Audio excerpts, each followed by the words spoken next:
Assalamualaikum warahmatullahi wabarakatuh. Perkenalkan, nama saya Muhammad Dafar Farisi, NPM 10080807173, Fakultas Ilmu Komunikasi, jurusan Public Relation. Kali ini saya akan mempresentasikan skripsi yang telah saya susun. Berikut eh, adalah judul skripsi saya, adalah pengaruh kuliah selama pandemi COVID-19 terhadap minat belajar mahasiswa. Latar belakang, pandemi COVID-19 yang berdampak pada proses perkuliahan. Yang kedua, digitalisasi dan transisi sistem perkuliahan. Yang ketiga, dampak pembelajaran daring terhadap minat belajar mahasiswa. Pertanyaan penelitian, ada 5 pertanyaan. Yang pertama, apakah ada pengaruh kuliah.unisba.ac.id terhadap partisipasi belajar? Yang kedua, terhadap perhatian belajar. Yang ketiga, terhadap rasa senang belajar. Yang keempat, terhadap rasa tertarik belajar. Yang terakhir, terhadap keinginan atau kesadaran belajar mahasiswa selama pandemi COVID-19. Selanjutnya, tujuan penelitian untuk menganalisis dan membahas apa yang sudah ada di pertanyaan penelitian. Berikut adalah kerangka pemikiran. Kerangka pemikiran dari judul skripsi turun ke teori komunikasi Harold Laswell, turun terbagi menjadi dua. Dari variabel X ada kuliah, terdapat 5 subvariabel. Yang pertama materi belajar, yang kedua evaluasi online, yang ketiga diskusi online, yang keempat tutor online, yang terakhir adalah multimedia. Untuk variabel Y, minat belajar, terdiri dari 5 subvariabel, yaitu partisipasi, perhatian, rasa senang, rasa tertarik, keinginan, atau kesadaran. Masuk ke metode penelitian. eh, Metode penelitian ini menggunakan metode kuantitatif, termasuk jenis penelitian kuantitatif, karena dilakukan secara objektif. Jenis penelitiannya didasari oleh filsafat positivistik yang menggambarkan fenomena yang terjadi dalam kehidupan tidak terbatas. Penelitian ini dapat dikategorikan sebagai studi deskriptif, yaitu studi yang digunakan untuk memberi penggambaran, penjelasan, hingga menanggapi suatu fenomena dan peristiwa-peristiwa terkini, bahkan menganalisis hubungan antara variabel dalam suatu peristiwa. Penelitian ini termasuk ke dalam jenis penelitian deskriptif korelasional, dilihat dari pembahasan jenis permasalahan. Selanjutnya, untuk populasi dan sampel.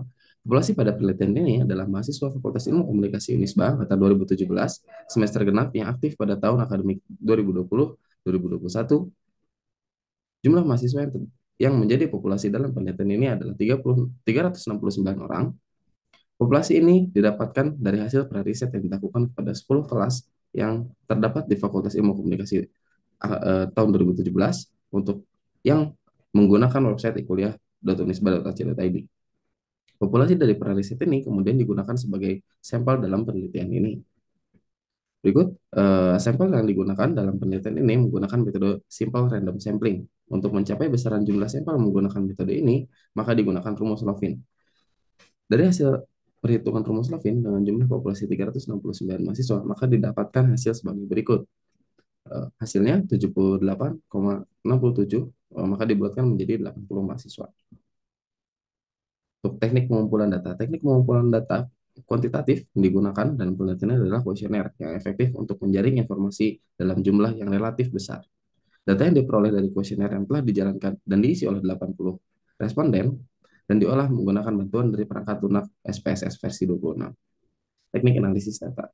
Penelitian ini menggunakan analisis regresi linear sederhana dengan tujuan untuk mengukur kuatnya hubungan antara dua variabel dan menunjukkan arah hubungan variabel dependen dan variabel independen. Uji hipotesis. Penelitian ini menggunakan uji parsial atau uji T dengan maksud mengetahui apakah ada pengaruh yang signifikan antara variabel bebas terhadap variabel terikat. Nilai T hitung, jika nilai T hitung lebih besar sama dengan T tabel, artinya terdapat pengaruh yang signifikan antara variabel bebas terhadap variabel terikat.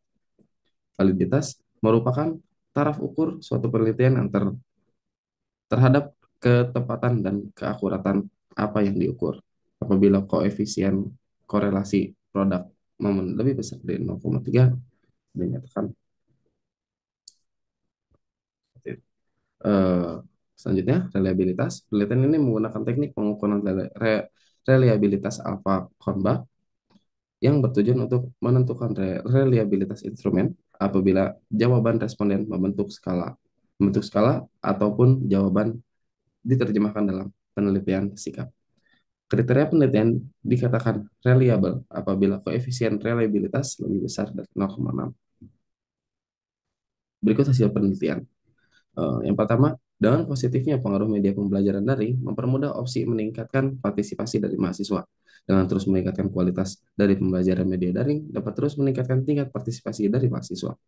Yang kedua, dengan tingginya pengaruh dari media pembelajaran daring, dengan tingginya kualitas dari media pembelajaran daring, dapat membuat mahasiswa semakin memberikan rasa perhatian terhadap materi yang dijabarkan oleh materi.